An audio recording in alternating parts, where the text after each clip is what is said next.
Coucou tout le monde, j'espère que vous allez bien.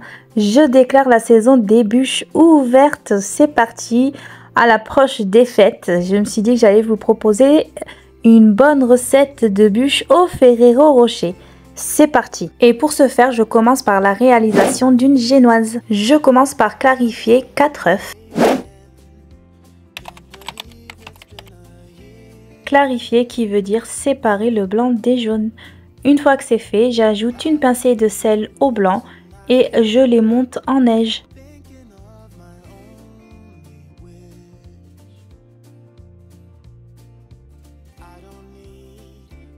Une fois mes blancs en neige bien fermes, j'ajoute 125 g de sucre en continuant de battre et j'ajoute les jaunes d'œufs sans cesser de battre.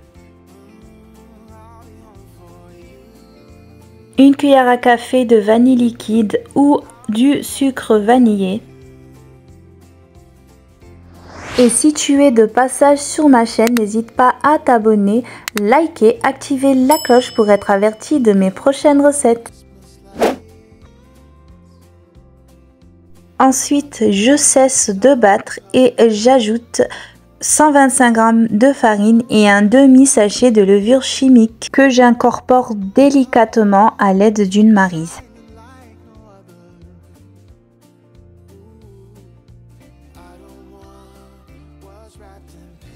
Veillez à bien racler le fond de votre bol afin d'éviter qu'il ne reste de la farine.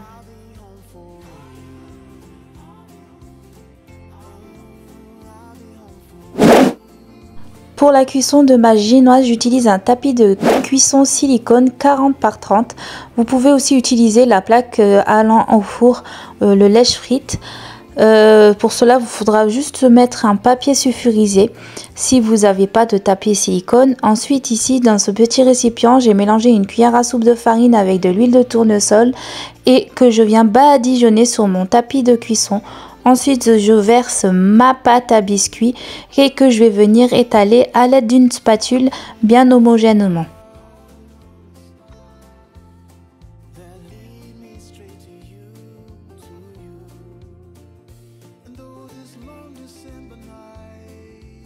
Je viens ensuite taper mon tapis en silicone sur le plan de travail pour évacuer toutes les bulles d'air.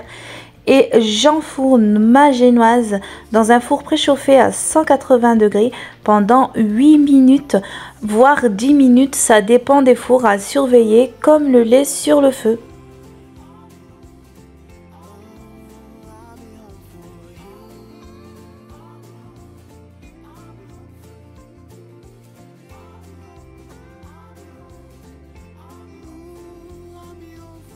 J'ai laissé un petit peu refroidir ma génoise. Ensuite, je vais humidifier un torchon propre que je vais déposer sur mon plan de travail. Je dépose aussi sur mon torchon une feuille de papier cuisson. Ensuite, je vais décoller les bords délicatement à l'aide d'un couteau. Donc les bords de ma génoise. Et je vais la déposer sur le papier cuisson comme je fais sur les images en veillant à la décoller tout doucement. Et ensuite je vais l'enrouler. Regardez-moi d'abord ce moelleux.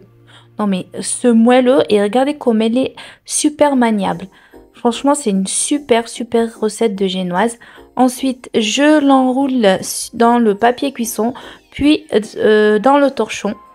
Et je la laisse refroidir. Je vais maintenant réaliser ma chantilly mascarpone au chocolat et goût bueno. Donc je verse 250 g de mascarpone dans mon saladier. J'ajoute 30 centilitres de crème liquide entière et il faut que tout soit très froid. Ensuite j'ajoute une cuillère à soupe de sucre glace et je vais faire monter tout ça en chantilly. Voilà, on obtient une chantilly bien ferme. J'utilise cette crème liquide entière de chez Carrefour. Franchement, c'est la meilleure des crèmes liquides. J'ai essayé plusieurs marques et celle-là, c'est la best. Du coup, je vais mettre de côté 3 cuillères à soupe de chantilly. Je vais m'en servir à la fin pour la décoration. Ensuite, dans le saladier, je vais ajouter 3 cuillères à soupe de cacao amer. Et ensuite, je vais ajouter 1 cuillère à soupe de pâte à tartiner Nociolata. Donc, c'est une pâte à tartiner aux noisettes qui a exactement le même goût que la crème qui se trouve dans les Bueno et dans les Ferrero Rocher. C'est incroyable. J'ajoute aussi 1 cuillère à soupe de pâte à tartiner au chocolat noisette. À l'aide de mon robot batteur, je vais bien mélanger le tout.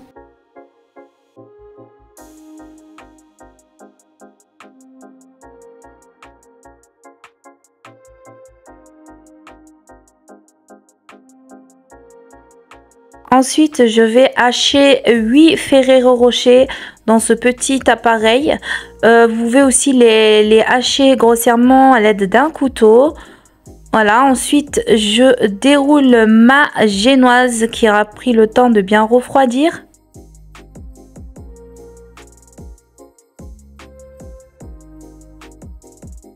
Puis je vais tartiner ma génoise de crème Nociolata.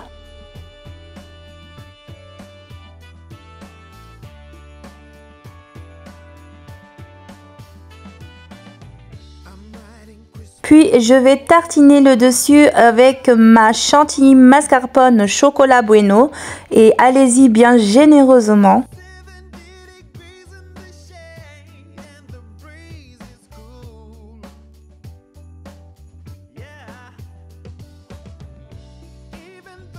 Une fois que c'est fait, je parsème de Ferrero Rocher haché. Puis je roule ma génoise en essayant de bien la serrer.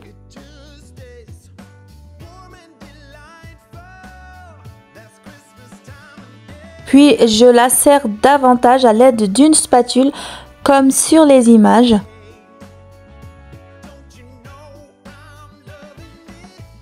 À placer au congélateur 30 minutes à 1 heure, il faut qu'elle soit absolument rigide. Vous allez comprendre pourquoi juste après.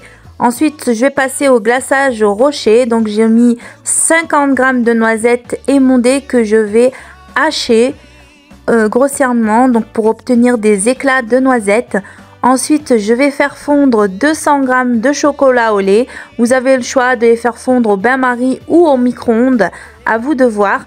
Ensuite, j'ajoute 2 cuillères à soupe d'huile de noisette ou une huile neutre et je vais bien fouetter le tout afin de bien lisser mon chocolat. Ensuite, j'ajoute mes éclats de noisette, je mélange bien le tout.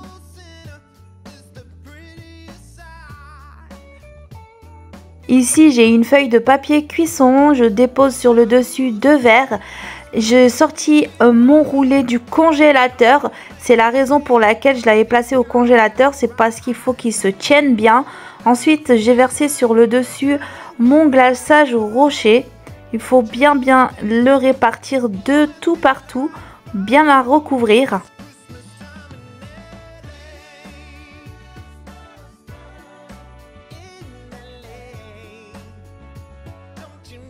À l'aide de 2 spatules, je vais la transporter délicatement, la déposer sur mon plat de présentation. N'hésitez pas à combler les petits espaces manquants à l'aide d'une spatule avec le restant du glaçage rocher. D'ailleurs, ne le jetez pas. Moi, ce que je fais, c'est que je passe au frigo et puis ça me fait comme une tablette au chocolat à déguster, vous savez, à grignoter avec un petit café. C'est vraiment excellent.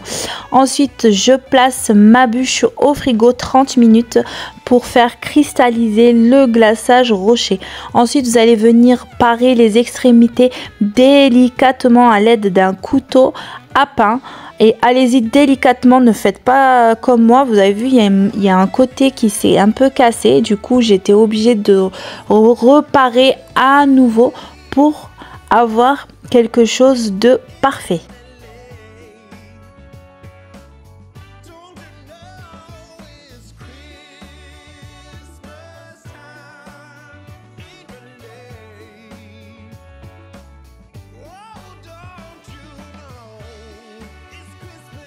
Ensuite, je vais passer à la déco. Pour cela, j'utilise une douille 6B que je vais placer dans une poche à douille.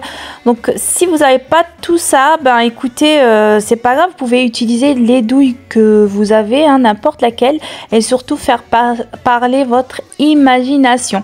Donc, j'ai rempli ma poche de la chantilly mascarpone au chocolat noisette, et dans l'autre, j'ai mis ma chantilly mascarpone nature.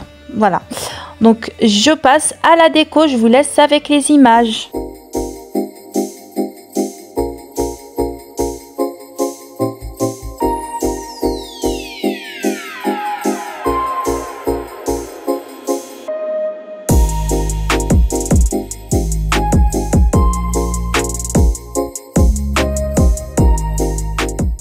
Après avoir déposé 3 Ferrero Rocher, je vais décorer ma bûche aussi de demi-noisettes. Donc j'ai découpé en deux et de quelques feuilles d'or alimentaire. Mais bien évidemment, ça reste facultatif.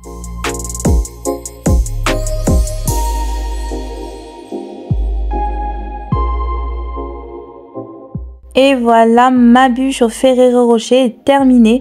Franchement, c'est un régal, donc j'espère qu'elle vous aura plu et vous aura donné des idées. Je vous dis prenez soin de vous et à très vite pour de nouvelles recettes.